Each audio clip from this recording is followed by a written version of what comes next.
Welcome to The Fix. I'm your host, Brock Bevell. This episode exposes the false hope that alternative medicine gives to recovering addicts. Today we're focusing on the Kratom Epidemic. If you don't know what Kratom is, I have Dustin and Ashley Gruskiewich here to talk about it.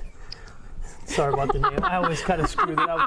It's kind of comical that I will. But let's, Dustin, you and I have kind of a personal friendship, kind of a personal relationship. Yes, I met you super early on in your recovery career, if we want to call it.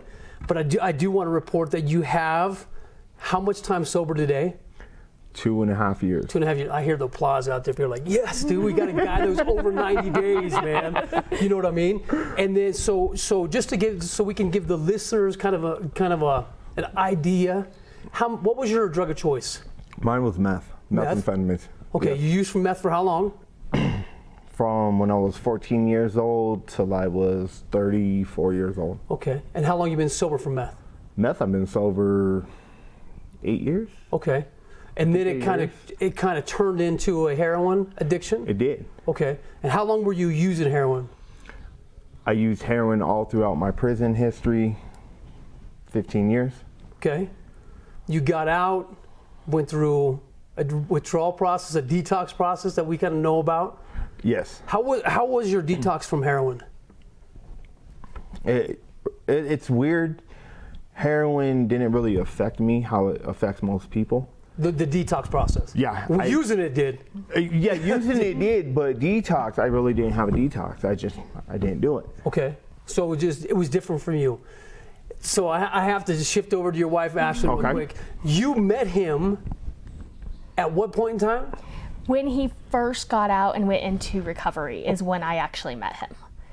I did not like him when I first met him. Nobody did. I told some close friends out of all the guys, because I was kind of working with Blue Base a little bit, friends with yourself and your family. Yeah. And when I first met Dustin, I remember just saying, man, I like every guy in here except for Dustin. I will tell you, struggle to like him. You are such a different guy today than you were in your active addiction. And what's crazy is everybody says that, like, hey, you're such a different guy. Well, no crap, I'm not using drugs anymore. Exactly. Okay, so my question to you is, I really got to ask this, and I know it may come out sideways, but why did you marry him? Why did you choose to date a guy? Number one, hold on now. If people are listening, they're like, dude, this guy is a drug addict. Okay, yes, he's in early recovery, early career, but you decided to take a risk on this guy. It's paid off. You have how many years married now? We will be 4 in December. 4 years. Congratulations. That's awesome. Thank you. Yeah. And we're going to get in to talk about some of the peaks and valleys that you guys have received through it. But why? Why did you decide to marry him? Because most people will run. Yeah, definitely. Like I said, at the very first, that would not have been my story. I would have been like, no, be gone. I don't want to have anything to do with you. And then as I got to know him, I stayed in his life and became friends, and we started developing a friendship. It came to the point where I started seeing who his true character was, because who he was through detox, on drugs, that's not his true character. And I always say that he put as much passion into our relationship and being with me as he did getting drugs. And when you're loved to that level, you can't turn your back on it and say, I don't want this. A lot of people aren't going to understand like the level of crazy that we go through, that some people go through. Mine was really simple. I just went to the doctor and got it. I never had to like chase it down, except for a few times. So, but what I'm saying is, I'm thinking about this, like your history, your travel to get the dope was not easy. No. You were in prison getting dope. I mean, that's not easy. Right? Actually, it's a lot easier than you would think. Okay, we're telling the public it's not that easy. Okay, it's not that easy. Right? But, so you decided to get married. So let's fast forward a second, because really what I want to focus on today is this Kratom. Okay. Right? Before I say anything about Kratom, Kratom is legal. Okay? It is not an illegal substance. Okay, but it's not native to the U.S. It's shipped in.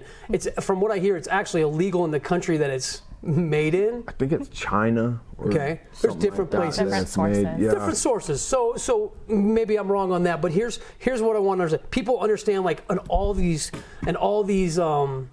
smoke shops, they sell Kratom. Yep. So it's not like this anomaly that we haven't heard of. But what it is I want you to kind of share your history with it, your travel with it, the way it affected you guys' marriage, right? Because what's interesting is you were a heroin user for 15 years, right? Your detox was fairly simple. I remember it. Yeah. Right? You got through it. But your detox from Kratom was much worse. A legalized substance. It was a nightmare. So I want the public to understand is Kratom is a substance, a powder, a vitamin, a pill form used to attack the same receptors that were getting hit during our opiate phase. Yes. Okay? So now that they understand that, they attack the same receptors, so the detox you would think would be the same. You would think. So first, let's lay a foundation. How long did you use Kratom? I used Kratom for 2.5 years. 3 It was a little bit years? less. It was close to 2 years, Okay. I believe. What was your monthly expense on Kratom? No, I want that because they need to hear like what we're talking about here. Baby. It was close to $2,000 A month. a month. Okay, $2,000. It got so out of control that there was some negotiation. I remember, right? That if you would stop using Kratom, what would happen? I'd get a brand new F-250 truck. Well, for $2,000 a month, you could buy a. Yeah, Definitely. definitely. We So can afford it. Yeah, So definitely. I see the process there. Yeah. So do me a favor. How did you get introduced to Kratom? You don't have to reveal a source, but you can just how was the process? So a few people out of rehab, they started using it, and they were using it. And the first time they asked me if I wanted any, I told them, heck no. Did you know Second about time, not really. Okay. I never heard about it before Okay. in my life. And so the second time, of course, being a drug addict, I tried it a second time. You know, and That's so deep right there. Yeah, it tasted like crap. it does because it's like it's plant based. It tastes like It tastes like caca. Yeah, Yeah, okay. it tastes like caca. Yeah. You're drinking caca. right, You know, and like a dummy, I kept drinking caca. right. And yeah, I just got hooked on it. So I'm gonna ask you what you saw, but what were your like immediate effects when you early on started drinking Kratom? What were your effects? Felt just like heroin. Just like heroin. Just like heroin. Okay, And it was legal. Why not? right, You know, I'm not doing a drug. right. You know, can't get arrested for it. Exactly. Can't get arrested for it. Right. I can't. My PO doesn't. You know, it doesn't matter. It's not a drug. Not a drug because it is legal. It's a drug. It's a drug. It is definitely Okay, a drug. so you were in his life when he started taking it. Mm-hmm. Okay, so from the moment that you met him, we understand he was a really good guy. Mm-hmm. When he started taking the Kratom, what did you notice? Complete 180 on his attitude. It definitely works on the same receptors as heroin. He turned into this really loving, fun, amazing, like I could go out, do anything with him. We had a good relationship where it was just a lot of fun. All of us Pre-Kratom, okay. Kratom, yes. Okay. That changed into we had no fun. There was no drive for anything in life. It was like talking to a zombie. There was no emotions. There was no connection on that level. And as his wife, I really wanted that emotional connection, that deepness, that not just happiness, but also sadness. For him to feel when I lost a really dear friend, he didn't feel it at all. He didn't feel my pain at all. And I really struggled with, why are you not grieving with me? Why are you not there for me? And it wasn't until after detox that I realized he didn't feel anything. He felt nothing towards me. No love, no joy, no sadness, no connection at all. So you're saying that the Kratom actually. Numbed all of his senses. Desensitized everything. So did you know he was on Kratom? I did, and at first I was like, okay, let's compromise. He was really struggling with some other, triggers, and I thought, okay, maybe let's compromise. There was a lot of stress in his life, and at first I was like, I don't love it. I'm not really pro Kratom, and then once we started down that slippery slope, there was no stopping. How long did this slippery slope last? So about 2 years. For 2 years you were taking Kratom? Mm-hmm. So Almost 2 See, years. it was. I think that's a little bit hard to just. So I it don't was think a we've time. ever sat down and decided the Yeah. exact time. $4,000 or $2,000 a month? for 12, 24. Oh, geez, dude, you were spending some money, Yes, I right? was. Did it work like heroin where you kept having to enhance and use more to get the same feel from the first time? So there's different, and it's weird, there's different colors of kratom.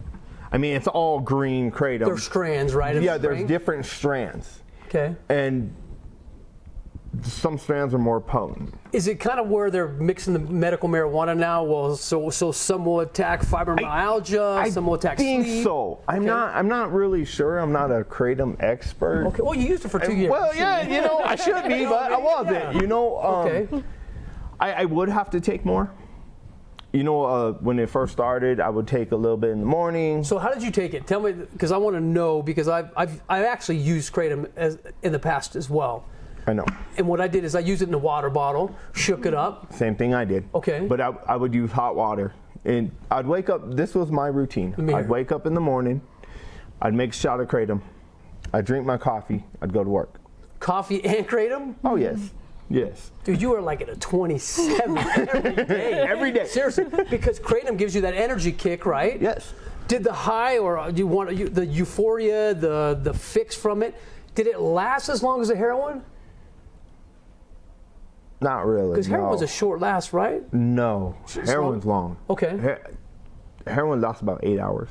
I guess I'm comparing it to meth, where it's like 3. Meth is like 5, 6 days. Right. So it is a shorter lasting. Yes, and definitely. the kratom was also shorter? It was. And when I first started doing it, I would do a shot in the morning. I would go to work. I'd work my full day. I would come home, have a shot, and then we'd sit down, eat dinner. Was your life at that time normal? At that time, yes, I would say we were pretty normal. This is the time when I was like, okay, maybe. So it was managed. You were managing your kratom I was managing intake. it. Okay. Well, before too long, I'm coming home from work at lunch to get kratom. And then it just kept progressing where I'm taking my kratom to work with me and doing it while I'm working. He'd pack kratom, but not his lunch. Yeah, pretty much. I can see that was my lunch, Seatbelt over. That was my baby in the seat. Right? Yes, it is expensive. Okay, so let's talk to you for a minute. I want to know, because at the beginning we said there were some serious peaks and valleys in the relationship, and there came to a point where it just had to stop, right? So can you share? I mean, I know your emotions are high about this, and we love this guy, but I would really like to hear what you went through. So for me, it was managed at the beginning, just like we had said, and then it started getting worse and worse and worse and worse. And then his actions towards me started getting worse, where he would blow up for no reason. And I'd be like, what's wrong with you? I haven't had my kratom yet today. And so he would take the kratom and then he'd be okay, but there would be no joy. There wouldn't be the extreme peak of anger, but there'd also be no joy. So knowing this guy, he is a fun guy, right? He's got some good tempo to him. If anybody knows Dustin, you know that there is a lot of passion inside of him. He is a true Italian. He is very passionate about everything, and it wasn't that. So it started taking that away. It started taking him away from me, and then it started turning into an abusive relationship, and that was the side that I had never seen of him before, and it was so slow. It wasn't just like overnight. All of a sudden, he's this man who is smashing TVs and phones and throwing stuff. And it was such a slow progress that almost in my brain, as his wife, I was like, am I in an abusive relationship now? Is he abusive? And then your brain starts playing tricks because you know this guy. I knew him. I knew the sober him. Yeah. And I was like, but this isn't who he is. Were you able to like identify that it was kratom? Had you already seen it? I did. I was actually the one who started telling him, look, you have got to stop the kratom. You're running our marriage. You are becoming abusive. And there was one night where it came to an ultimatum, and we had struggled for months. And I finally said, you need to choose. It's either kratom or me. I remember that. I want to hear this. Give this to us. I remember this. If anybody says that this is not a drug, this was my husband's response. I need 24 hours to decide which one I want. Oof. Because it had a hook on you, man. It did. Right? It really did. And you were you dreading the withdrawals, the detox? What were you? I didn't even know there was going to be a detox. I didn't detox from heroin. I've never. Right. I just quit heroin. It is what it is. Oh, man. I wasn't expecting a detox. Were you noticing the same battle that was going on in your home that she was, or were you oblivious to I it? was oblivious to it. You didn't even see it. No. Didn't feel. So because it blocks those receptors, Oh. right? Those okay, all right, those pain receptors, and okay. So you took the 24 hours to think about it, and then there was a text message, right? Or, tell me that story. Oh. The public needs to know this, man. wanna do this one? Because I want them to I'll understand do that it. this is a drug, man. Like, even though it's legal, It is a drug. it has a chemical hook in our body. Yes, it does. Right? Okay, so I quit doing it. I went through my detox, and I'm going to tell you right now, that was the worst thing I've ever done in my life. Okay, hold on. That's what you say. How was his detox? Because you were there. It was horrible. Tell me about it. Horrible. The cold sweats, the taking him and putting him in the bathtub, dragging him out, putting him on the toilet, getting him off the toilet, putting him back in the bathtub.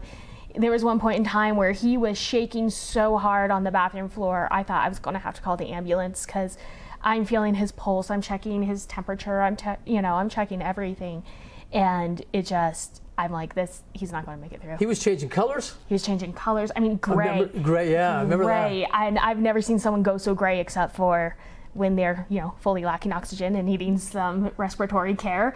And he was gray. I was really on the way. How long did this last? So that part of it, so I didn't sleep for 48 hours. Okay. Could not sleep. Okay. How bad was it in your mind? Were you dying? I was dying. I'm done. I'm done. Call it. So you understand, like, when I'm talking to these families here, so you understand why your loved one does not want to get off heroin. Mm-hmm. Oh, yeah. Because they don't want to detox. Yeah. Mm-hmm. And had I known that I was going to go through it like that, man, I would have been in the hospital doing it. Yeah. I wouldn't have been on my bathroom floor in the, because it's serious. Kratom Detox, so the physical detox lasted about a week for me. Okay, when you say physical, what do you mean? Physical. Can't sleep. Okay. Have to go to the bathroom every 2 minutes. The shaking, the cold, all of that. Okay. That was about Similar a week to the for flu? me. Yes. Okay. That was a week. Then came the emotional. So the emotional lasted about a month and a half. From something that's legal? From something that's legal. You see what I'm saying? You see, yeah, exactly. I want them to, I want the people to, yeah. So the emotional lasted about a month and a half, where there was no joy. I could not find joy in my life no more. I was depressed. I'm not a depressed person. No. If anybody knows me, I'm not a depressed person. Okay. For a month and a half, I was depressed. Because you weren't taking the kratom. Because I wasn't Because taking the kratom. it wasn't connecting with those receptors to tell you, hey man, here's joy. Yep. And then and I've never known anybody to go through this, so I got on it's an app called Reddit. Okay. And it has a bunch of people on there that are trying to quit kratom. Got it. And I'm going through that, and I was telling her about it, showing her all these different people where some were going through it for 3 months, 4 months. They're like, the most common one, I feel like my best friend just died. And I'm reading this. Yeah. Well, that's what she felt. Yeah. Right as you were going through it. I know you mentioned something about that you never felt like you were enough when he was going through this, and I want to hit on that because that's important. It is. To what she was kind of feeling as you're going through it. You're having your own journey, but the effects of the family members. And people don't concentrate on that. So tell me real quick about the text message, and then I want to go about that. So go. So I quit doing kratom. For how long? A month. Okay. Okay, a month. All right. Month and a half, yeah. She told me if you stay with this in a year, we'll buy you a brand new F-250. Okay. So I started doing it again. I thought I was Mr. Slick. I'm hiding this. I'm doing good. I only do it at work. I come home. I don't do it. I'm good. Well, we have smartwatches, and so we get them through our insurance. Right. Long story short, we have to do steps, and it pays the watch off. Right. I had to go to work that night. She's like, babe, let me see your watch. I'll get the steps for you. Taking this thing off. And you're good. So I gave her my watch. I was on my way to go meet my dealer. Oh, and it came through on your watch. And it came through on my watch. And I get a text. Babe, remember that F-250? In my head, I'm like, yeah. Yep, you can kiss that goodbye. Your stuff is on the porch. Oh, so she kicked you out right then. She kicked me out. Because you didn't want to go through it. Yep. The choice was Kratom or me. Create an F-250 or your wife. You blew that. That's why you're driving the F-150 out there. You know that, right? Okay, that's good. Yeah, your truck still. So talk to me about, because I think a lot of the family members, they feel like if I love you enough, if I can just share enough, if I love you, if I give you enough sex, if I give you enough attention, if I give you enough, money, the home. But that's not right. No. That's not how it works. It's not. So with the first detox, when I had told him, Kratom or me, and he had said I need 24 hours, I cannot explain to anybody that amount of crushing feeling as a loved one when somebody decides a drink that tastes horrifically, that takes all your joy for living out over you. And the first thought I had was, why am I not enough? Why is my love not enough to say, duh, I want to choose you over this drink that I don't even really enjoy anyways. And I can't explain that crushing feeling of why am I not enough? And throughout the years, as we've come out of recovery from Kratom, and we've gone through the hard times now, coming out of that pain and all that we went through, I have learned to grow strong within myself and say, I am not enough. And if somebody had told me this at that moment, when I gave my husband 24 hours, I would have probably punched him in the face. But as a loved one, you're not enough. You are not, and that's okay. Because just because you're not enough to keep them from drugs doesn't mean that you don't love them enough, that you are not taking good enough care of them, that you are not in their life enough. Because for an addict, and I've learned this being married to Dustin, for an addict, there will never be enough love. There will never be enough sex. There will never be enough drugs. There will never be enough toys. There will never be enough work. There will never be enough. So you can never be enough. But you're enough of a wife. You're enough of a father. You're enough of a mom. You're enough. You're just not enough to fulfill all of their desires. And you don't need to put that burden on yourself because you never will meet that. Nothing will ever meet that. And the addict, you need to let them learn to live with this itch of nothing's ever enough. And they have to learn to live with, I will never be comfortable and there will never be enough, but I am taken care of, I am loved, and I need to accept that as enough, even if it doesn't feel enough. And it's like I said, if somebody had told me this then, I would have been like, but I have to be enough. Yeah, I have because we want so to. much love, it has to be enough. Oh, man. And it's just not. But that doesn't define me. So you took that, you understand that now. Question, would you do it again? If you had this opportunity to do it again, or if you were talking to some women out there, or men thinking about this, would you do it again? I would. You would. Because it's Dustin. Because it's Dustin. Because of who he is. And that person who is on the drugs, that person who is angry and abusive, and they're not them. You have got to realize they are not them. Now, I'm not saying stay in an abusive relationship. Yeah. I'm not saying, put yourself through that pain. I gave Dustin an ultimatum. I stuck by my ultimatum. I did. You kicked him out. I do. We had a separation period where he needed to go and heal and grow and decide what he wanted.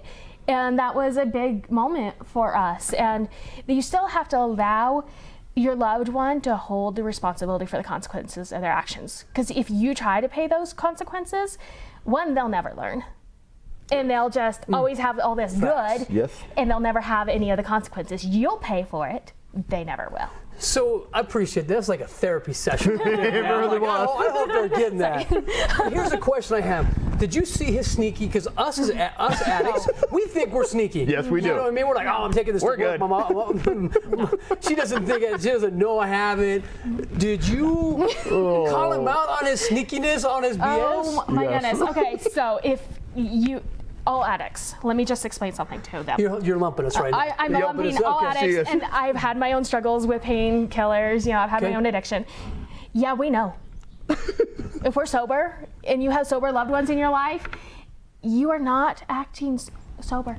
No. you may think that you have this really good facade going on and you got yourself convinced, but you are the only one convinced that you are Did you sober. notice it? Nope. And she kept asking me too.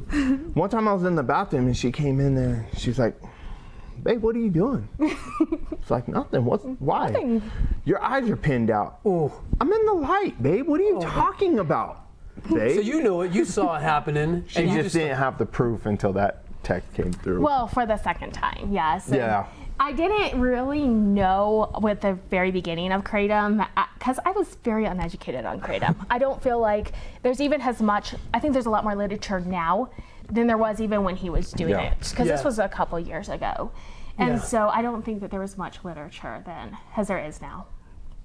So I feel like I didn't know, but then I started to learn. Okay, if you could say one thing to people out there, what advice would you two give? Don't do Kratom. Don't do Kratom. Don't even try it. Love them, stick it out. Guard yourself, but stick it out. It's worth it in the end. Dustin and Ashley, thank you for being on the show. I'm going to invite you to keep chasing the base, by the way. Got to throw that in since you guys know what that means. Yep. So thank you for watching The Fix. I'm Brock Bevell. If you know someone who is struggling or affected by addiction, there is hope. There's always help out there. Please don't give up. You're important and your life matters. Thank you for watching. We will see you next time.